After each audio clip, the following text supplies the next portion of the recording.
Leo had delivered more babies than he could count.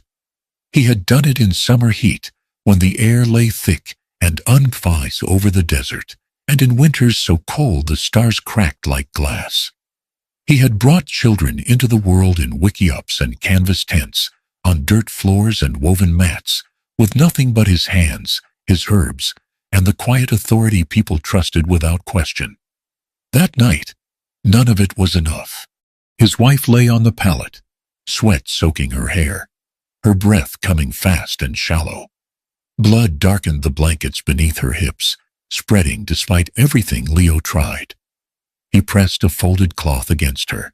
His hand is steady, though his heart was not. "Breathe with me," he said softly, in Apache, his voice low, controlled. Slow, like the river. She tried. She really did. Her fingers tightened around his wrist, weak but determined, the way she had always been, quiet strength, no complaints. The baby came with one last cry from her throat, slick and red and alive. Leo caught the child, cleared his mouth, rubbed his tiny chest until the lungs filled and emptied again. A strong cry broke free, sharp and furious. For one terrible heartbeat, Leo allowed himself to hope. Then his wife went still. "No," he said before he even checked. "No, no." He moved fast, faster than fear. He packed herbs against the wound, bark and leaves he had used 100 times before. He heated a blade over the fire, cauterized where he could, whispered prayers he had learned as a boy. His hands did not shake. They never did. Blood kept coming. Her eyes fluttered open once, just once. She looked at him, not afraid, not accusing, only tired. "Is he breathing?" she asked. "Yes," Leo said, his throat tight. "He's strong." A faint smile touched her lips. Then her hand slipped from his wrist, and the life left her as quietly as it had come. Leo stayed kneeling long after her body cooled. The baby cried in his arms, loud and relentless, a sound too full of life for a room that had just lost it. They buried her before the sun reached its highest point. The women washed her body and wrapped her carefully. The men dug the grave where the earth was softest, near the cottonwoods. Leo stood apart, holding his son, watching dirt fall onto the woman who had been his home. No one spoke to him about medicine. No one questioned him. They did not need to. Everyone knew Leo had done everything right. That knowledge did nothing to ease the weight in his chest. When it was over, the people drifted away in small groups, voices low, footsteps respectful. Leo returned to his dwelling alone, carrying a child who did not understand death, only hunger. At first the crying came in waves, sharp, urgent, then fading into breathless whimpers before rising again. Leo walked the packed earth floor, back and forth, murmuring nonsense words, the same ones his wife had used when she calmed frightened children. The baby rooted against his chest, mouth opening and closing, searching. "Leo Frosis." "Oh," he whispered. "Oh." He warmed goat's milk over the fire, diluted it the way he'd been taught, more water than milk, careful not to burn it. He dipped a clean cloth into the bowl and pressed it gently to the baby's lips. The child gagged, face scrunching in pain, and let out a scream so raw, Leo nearly dropped him. He tried again later, and again. The baby took a swallow once, maybe two, then retched, milk spilling down his chin. His cries grew sharper, angrier, his little body stiff with discomfort. By nightfall, Leo understood what his mind had refused to accept. This child did not need food. He needed his mother. The second day was worse. Leo tried everything that made sense, everything he knew. Milk thinner, milk warmer, milk cooler. He mashed cooked corn into water until it was almost nothing, strained it through cloth. He waited, counted breaths, Tried again. Nothing stayed down. The baby cried until his voice cracked, then cried without sound, mouth open, chest heaving. Leo pressed his forehead to the child's and felt something inside him begin to tear. He asked the women of the band quietly, respectfully. Those who had nursed before shook their heads with soft apologies. Their children were grown. Their bodies had long since dried. He rode into the nearby settlement before sunset. His son wrapped tight against his chest. He did not beg. He asked plainly. The white women did not even pretend to consider it. One turned away, as if he smelled of rot. Another crossed herself and muttered something about curses.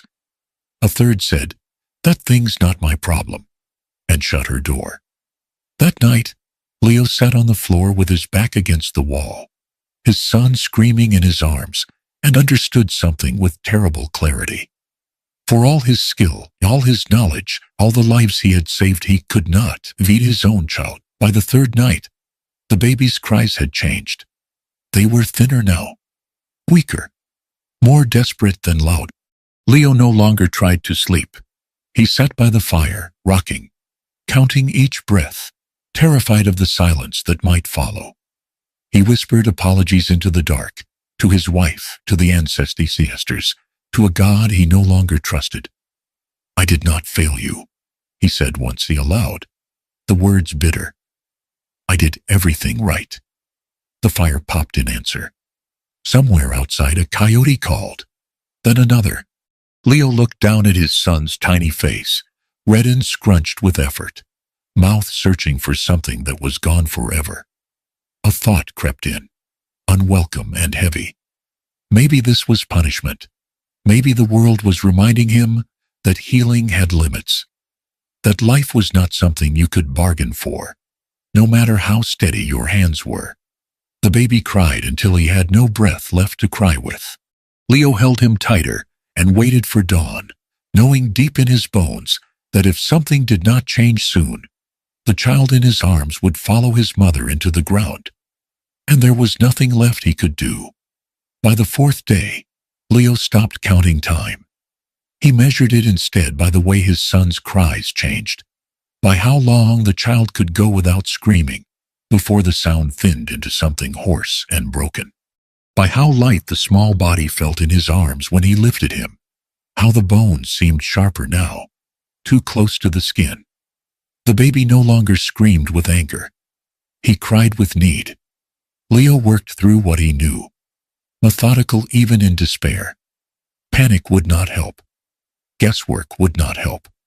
Only reason and experience, and those were the tools he trusted most. He warmed goat's milk again, thinner this time, barely more than white water.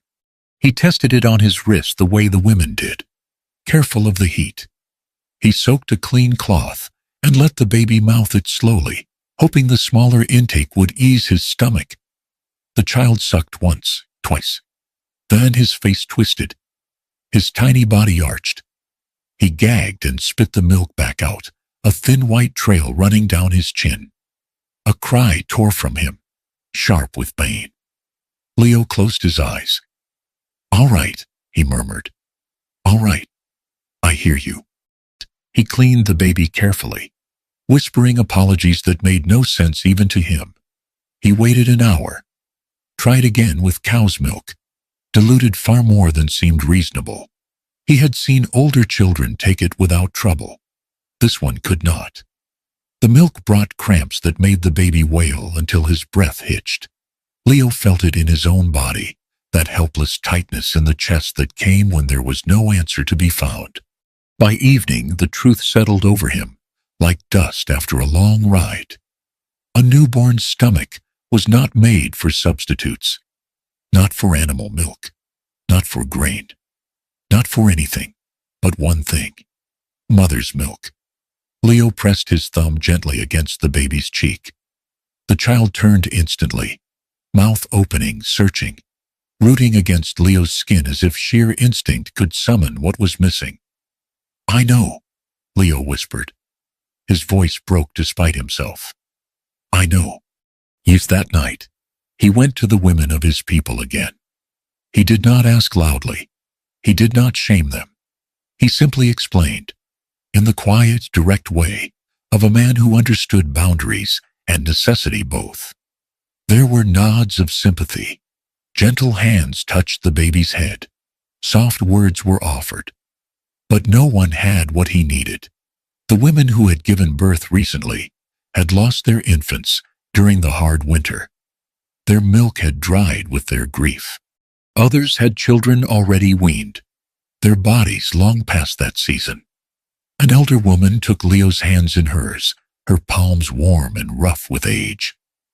"This is not your fault," she said. Leo nodded, though the words did not reach where they needed to. Fault did not change hunger. At dawn, Leo saddled his horse. The baby was wrapped tight against his chest, bundled in his mother's blanket. He rode toward the white settlement, without ceremony, without prestige. This was not a journey that allowed for either. The settlement lay along the river, a cluster of wooden buildings and canvas roofs that had grown too fast and without grace. Smoke rose from chimneys. Dogs barked as Leo passed. He stopped at the first house. A woman opened the door a crack, took one look at him, and tried to close it again. Leo put his hand out, not touching, just blocking the wood. "My child needs milk," he said evenly. "He will die without it." The woman's eyes flicked to the bundle. The crying had started again, thin and desperate. She swallowed. "I can't," she said. "I won't." "Why?" Leo asked. Her mouth tightened. "Because that's bad luck," she said. "He says, and because he's—" She did not finish the sentence. She did not need to. She shut the door. At the second house, the woman crossed herself as soon as she saw him. "No," she said sharply. "Absolutely not." "He's just a baby," Leo said. She shook her head, fear and disgust warring in her face. "That thing is cursed. I won't bring that into my home." At the third, a man answered instead.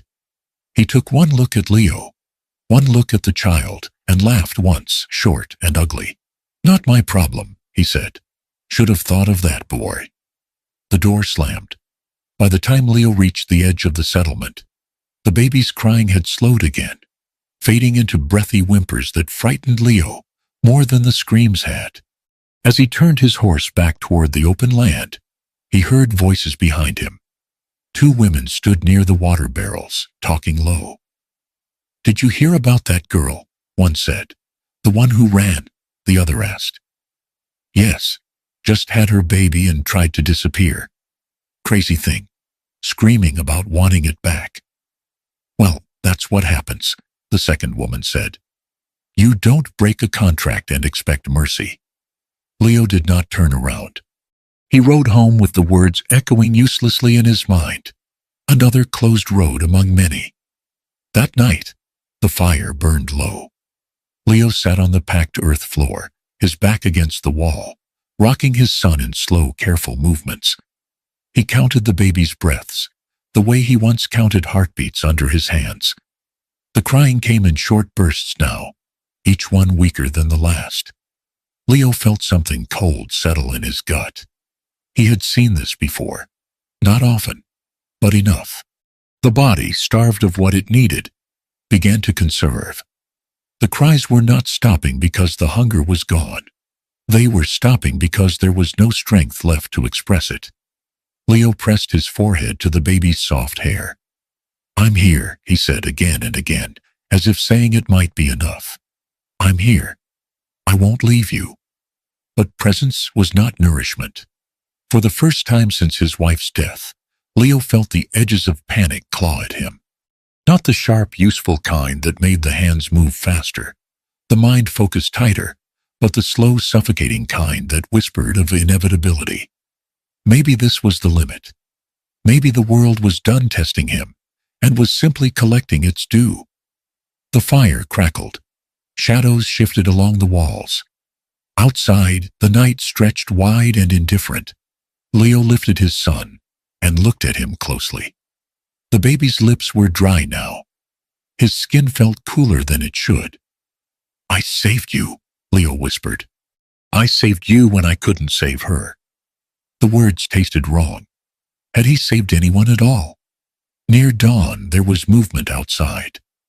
Leo barely registered it at first. His thoughts had turned thick and slow, like syrup in winter. Then he heard a voice, older, strained, urgent.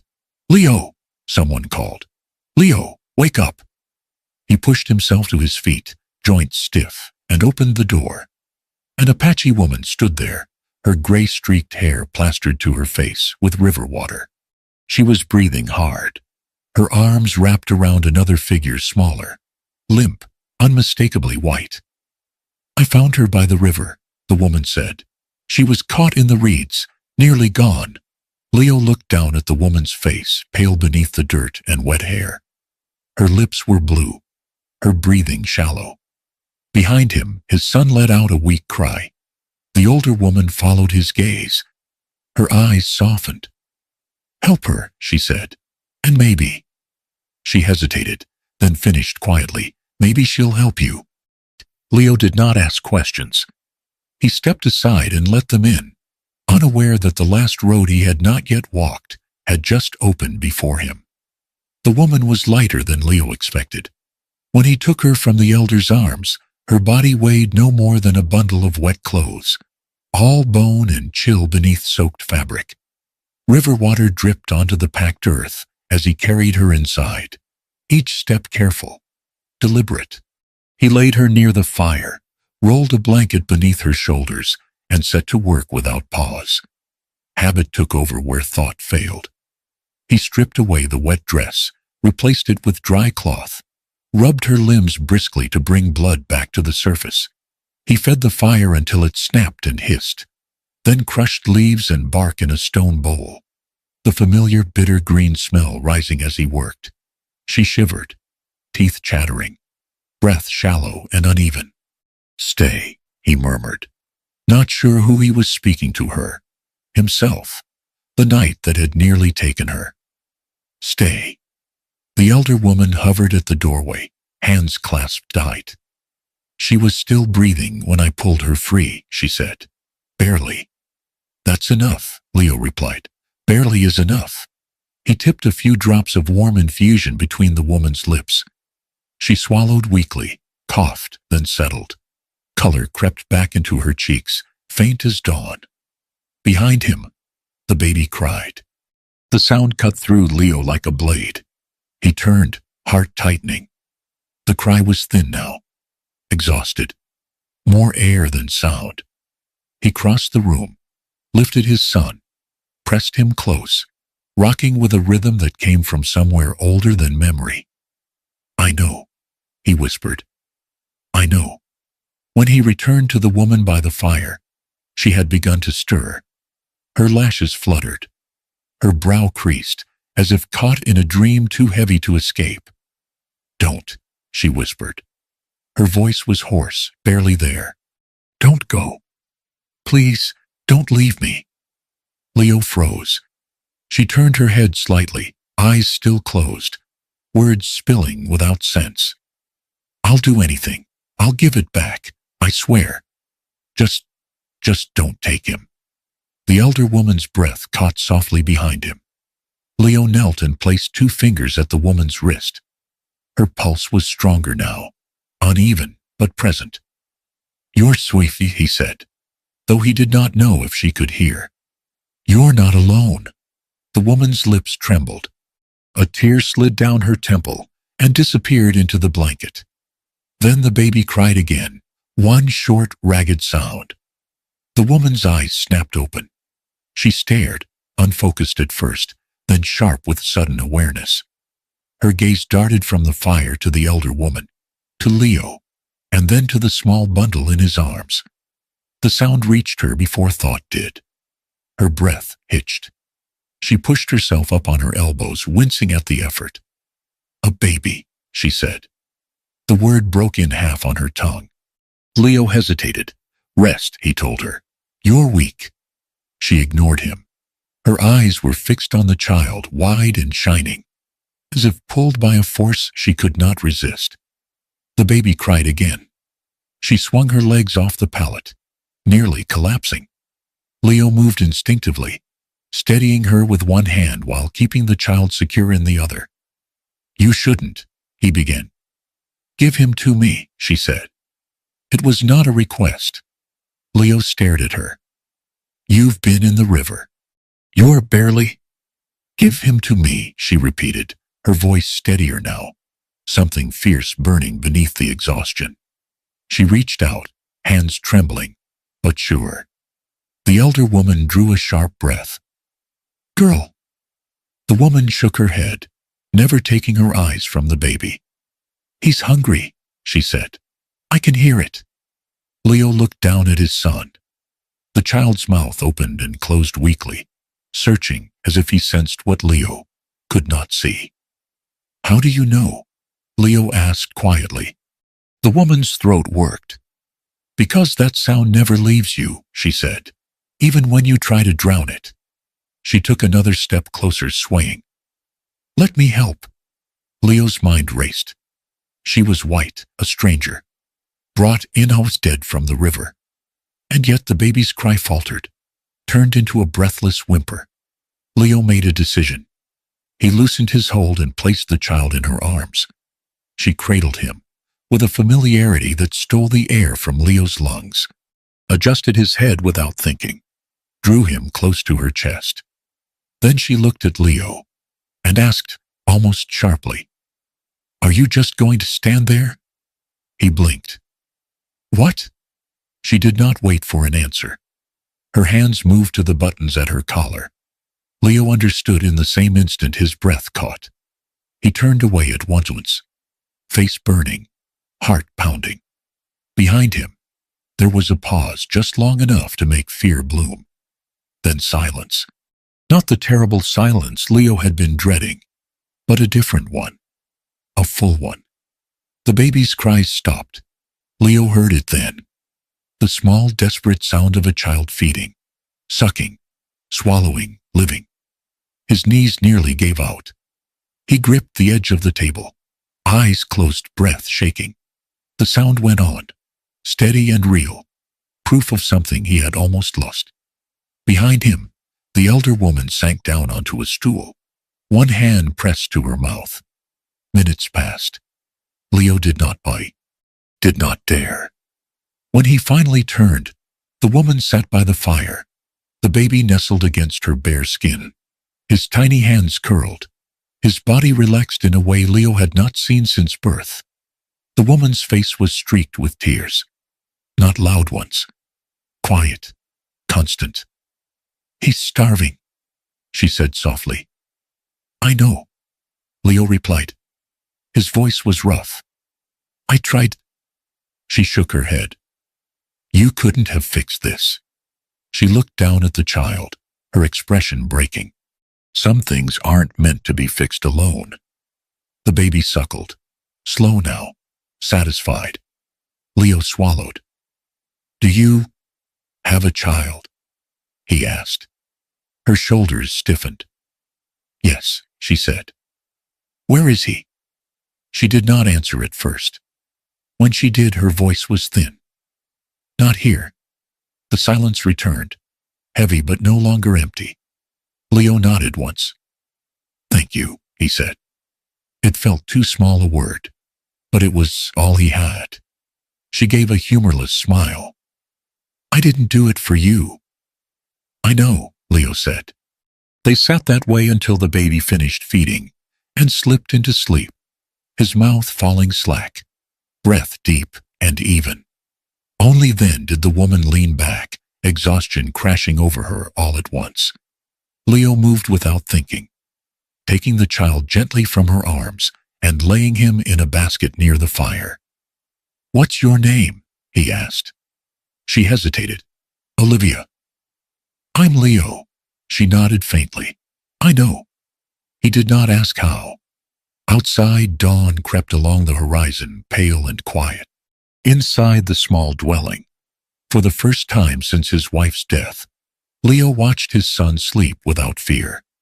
And across the fire, Olivia closed her eyes, listening to the sound she had thought she would never hear again, the steady breathing of a child who lived. Olivia slept for nearly 12 hours. Leo checked on her often, moving quietly, careful not to wake her. He fed the fire, crushed more herbs, watched the rise and fall of her chest the way he once watched his wife's. When the sun stood high and the light softened, Olivia stirred, her brow creasing as if she were climbing up from deep water. She woke with a sharp intake of breath, eyes flying open. Her first instinct was to sit up.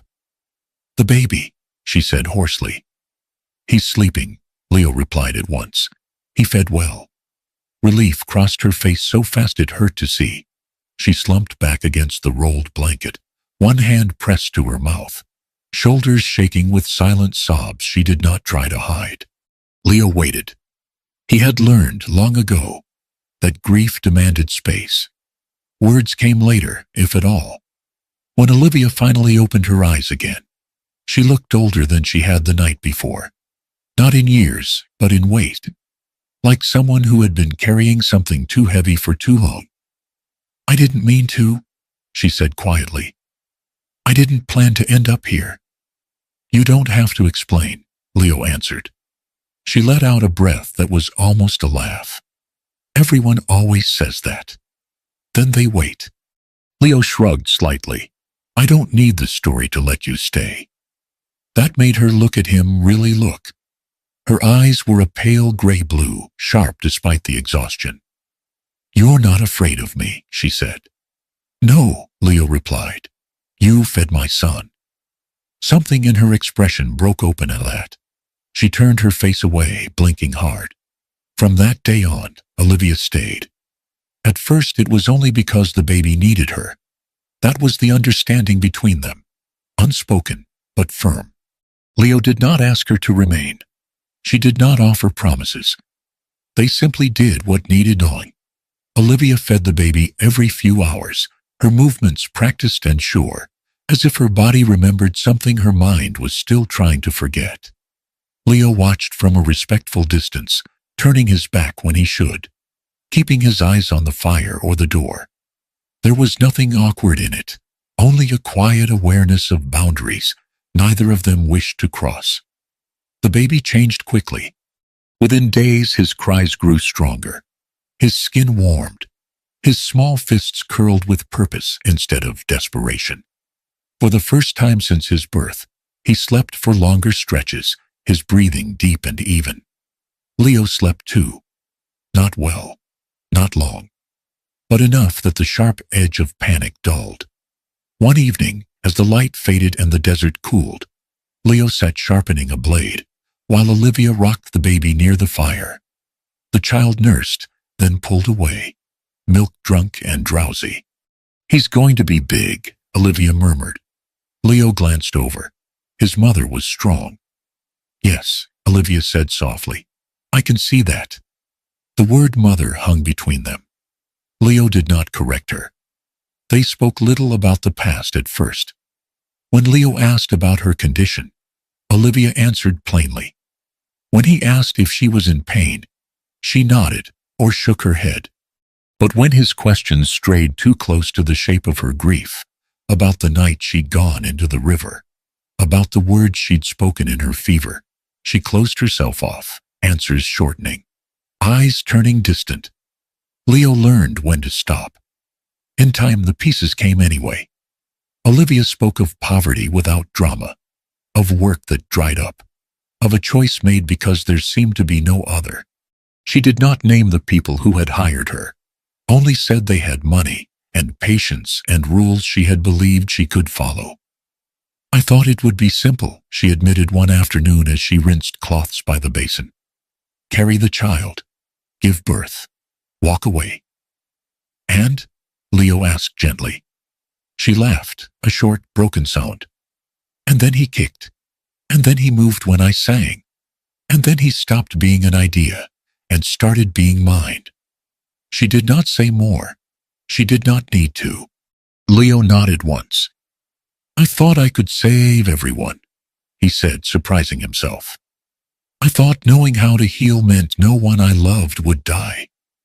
Olivia looked up at him, water dripping from her hands, and when that wasn't true, he held her gaze. I thought maybe I wasn't meant to heal at all. Silence settled again, not heavy, not sharp, just present. At night, when the baby slept between feedings, Olivia sometimes sat by the door, staring out at the dark. Leo noticed the way her hands clenched, the way her shoulders drew tight when the wind shifted. One night, she spoke without turning around. "He's not far from here," she said. Leo did not ask who. "I walk to the edge of the settlement sometimes," she went on. "I don't go in. I just look." "Do they know?" Leo asked. She shook her head. "No, and if they did, they'd chase me off." Leo considered that. "You could leave," he said carefully. "You don't owe me anything." Olivia turned then, her face sharp with something like pain. "I know." The baby stirred in his basket, making a small sound. Olivia moved to him at once, lifting him, drawing him close. "But I'm not going," she said quietly. Leo said nothing, but something in his chest loosened. Days passed, then weeks. The routine grew familiar. Leo gathered herbs and treated minor injuries. Olivia cooked when she could, tended the baby when she must. Sometimes she sang while she worked, soft, broken melodies that seemed to come from somewhere deep and unguarded. One afternoon, as Leo returned from the river, he found Olivia standing at the edge of the yard, staring down the trail that led toward the settlement. Her arms were empty. "You went again," he said. She nodded. "Just to the trees." "Did you see him?" Her throat worked. "Yes." Leo did not ask more.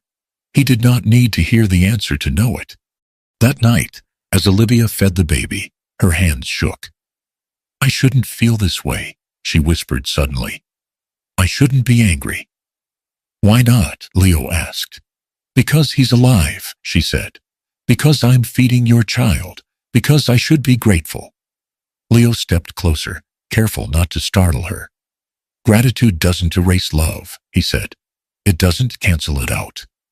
Tears spilled over then, silent and unstoppable. Olivia bent over the baby, pressing her face into his hair, breathing him in, like someone memorizing a scent before it vanished. "I'm afraid," she said. "Every day I'm afraid." Leo placed a hand on the edge of the basket, close enough to offer comfort without touching her. "So am I." She looked up at him, eyes red and raw. "What if staying here makes it worse?" "What if leaving does?" Leo countered. They stared at each other, two people bound by children they loved and pain they could not set down. The baby finished feeding and fell asleep again, unaware of the choices being weighed above him. Olivia laid him down gently. Outside, the stars came out one by one. Inside, something fragile but real was forming, not hope yet, not peace, but the steady understanding that neither of them was alone anymore. And for now, that was enough. Olivia did not mean to go that far into town. She told herself she would stop at the cottonwoods by the creek, the same place that she always stopped, the place where she could see the upstairs window of the house without being seen herself.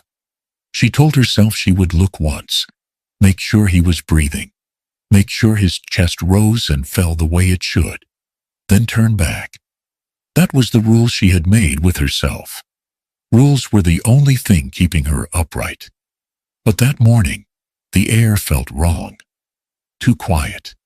Even the birds along the riverbank had gone still, as if something were holding its breath. Olivia wrapped Leo's baby tighter against her chest and walked on. The house stood near the edge of the settlement, larger than most, with fresh paint that tried too hard to look respectable. Curtains hung in the windows, heavy ones, always drawn. She approached from the back, moving like she had learned to preface in recent months. Careful, watchful, invisible. She reached the window, and her breath stopped. Her son lay in a wooden cradle, lone in a dim room. He was awake, but no one came when he cried. His face was red, twisted with effort, his small fists beating uselessly against the blanket. Olivia waited. No footsteps, no soothing voice, no arms reaching down. Minutes passed. Her knees went weak.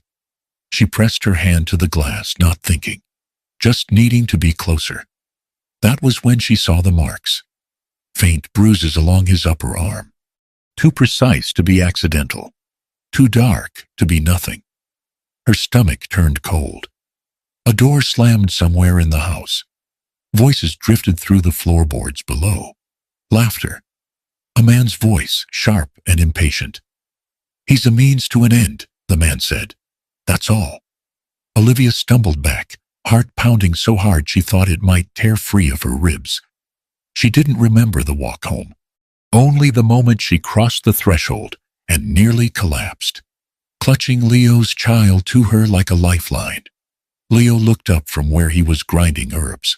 "What happened?" he asked. She couldn't speak at first. Her mouth opened, but no sound came out. Then the words poured out in a rush, broken and jagged. "They're hurting him," she said. "They leave him alone. They don't come when he cries." And there were bruises, Leo bruises. Leo stood so fast the bowl tipped, herbs scattering across the floor. "Are you sure?" he asked, though his voice already held the answer. "Yes," Olivia said. Tears streamed down her face, unchecked. "I was wrong to think I could just watch. I was wrong to think he'd be safe because they wanted him. They don't want a child. They want leverage." Leo's jaw tightened, something hard settling behind his eyes. "Then we take him back," he said. The simplicity of it stole her breath. "You can't just," she began, then stopped, because she could see it in him already. The line had been crossed. This was no longer about caution or survival. This was about family. "They'll come after us," she whispered. "They have money, influence. The law listens to people like them." Leo stepped closer, placing a steady hand on her shoulder. "The law listens to proof," he said, "and to witnesses." Her voice shook. "I signed papers." "They signed papers too," Leo replied. "Papers that assume harm will not come to a child." Silence filled the room, thick with risk. The baby in Olivia's arms stirred, letting out a small sound. She looked down at him, at the child who had given her back the will to live, and felt something fierce rise up through the fear. "I'm not losing another one," she said. "I won't survive it." Leo nodded. "Then we don't let that happen." They did not rush blindly. Leo rode to the elder woman first, then to two men who owed him their lives from years past. Quiet conversations were had, promises made. When night fell, they moved. The house was dark except for one lamp in the lower room. Olivia's heart hammered as Leo lifted her son, their son now, into her arms. "Stay behind me," he said. They did not knock. Leo pushed the door open with controlled force. It banged against the wall, startling the man inside to his feet. "What the hell?" he began. Olivia stepped forward, her voice clear and ringing, despite the tremor in her hands. "I'm taking my child," she said. The woman of the house appeared from the hallway, her face hardening when she saw Olivia. "You have no right." "I have every right," Olivia cut in. "You bruised him. You left him to cry until he lost his voice." "That's a lie," the woman snapped. "Then explain the marks," Leo said quietly, stepping into the lamplight. The room shifted. Two Apache men appeared in the doorway behind him, silent as shadows. Outside, more shapes moved. The man swallowed. "You think you can just steal him?" he demanded. "There are contracts, courts. There are laws," Leo said, "and there are witnesses." The elder woman stepped forward then, her presence commanding the room without a word. She pointed to the cradle. "Bring the child," she said. The woman hesitated. The elder's eyes hardened. "Now." When Olivia took her son into her arms again, the sound he made was not a cry. It was a soft, startled whimper that turned into something else entirely when he recognized her scent. He calmed instantly. The room fell silent. "See?" Olivia whispered. "He knows." The confrontation did not end there. They were summoned before a magistrate 2 days later. Papers were read. Accusations made. Olivia stood straight through it all, her son against her chest, Leo at her side. When the elder woman spoke, the room leaned in to listen. When Leo spoke, his voice carried the weight of a healer who had seen too much harm done under the name of propriety. And when Olivia spoke, when she told them about the river, about the bruises, about a baby left to cry until silence became dangerous, there was no room left for doubt. The ruling was swift. The contract was void. The child was returned to his mother. That night, back in the small dwelling by the fire, Olivia sat on the floor with both babies in her arms, her son, and Leo's, one pressed to each side of her chest. They fed together, as if this had always been the plan. Leo watched from across the room, something warm and unfamiliar filling his chest. "You don't have to stay," he said softly, though he knew the answer. Olivia looked up at him, eyes tired but steady. "I know," she said, "but I want to." He nodded. "So do I." Outside, the night settled around them, no longer threatening. Inside, 2 children slept, fed and safe.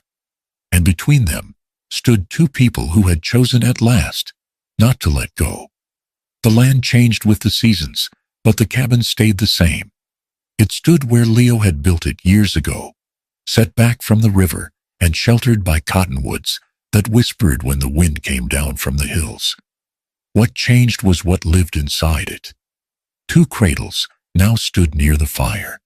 Leo carved the second one himself from pine, his hands steady, his mind quieter than it had been in years. He worked in the evenings, shaving the wood down slow and careful, smoothing every edge. Olivia watched him from the table, one baby sleeping against her chest, the other at her side, and felt something inside her loosen each time the blade scraped clean. When the cradle was finished, Leo set it beside the first without ceremony. No words were needed. The babies grew as babies do, by inches and ounces and sudden changes that caught them off guard. Leo's son, whom they named Thomas after the elder woman who had pulled Olivia from the river, gained weight quickly now. His cries were strong, demanding, full of life.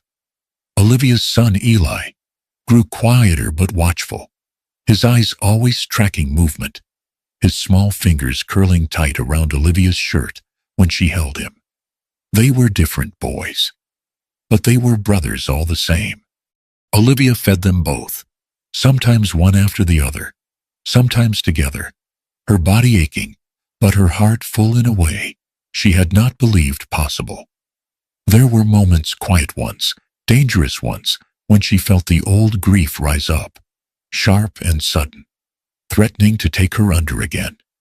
In those moments, Leo noticed, he never spoke them away.